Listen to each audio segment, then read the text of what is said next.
So when water comes into the facility, the first step is kind of a solids removal.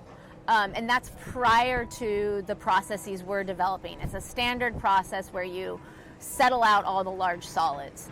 And then the water from that step, which is called clarification, the clarified water would enter into what are called raceway ponds. And in these raceway ponds are where the algae grows symbiotically with bacteria, and the algae is producing through photosynthesis, producing oxygen for bacteria to grow. And the bacteria and the algae are taking up nutrients from the wastewater. And so those nutrients are primarily nitrogen, a little bit of phosphorus, and organic carbon. And then after the water has spent time in these raceway ponds for the nutrients to be removed and the carbon to be removed, the water passes into a settling stage where all the algae is separated from the water. And that's like a preliminary settling tank. And then following the settling tank would be a filtration step to remove any residual small particulate. And that's accomplished with either an ultra filter or a micro filter.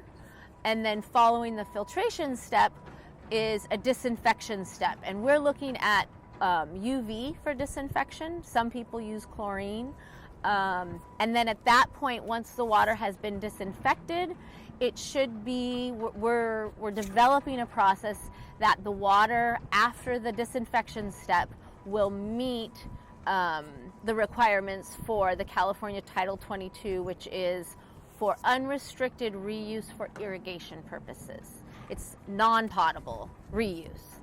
And all of this is, so it's an energy efficient way of treating the wastewater. So you use less fossil fuels in this process, and it's creating this biomass, the algal bacterial biomass, that can then be converted into biofuel.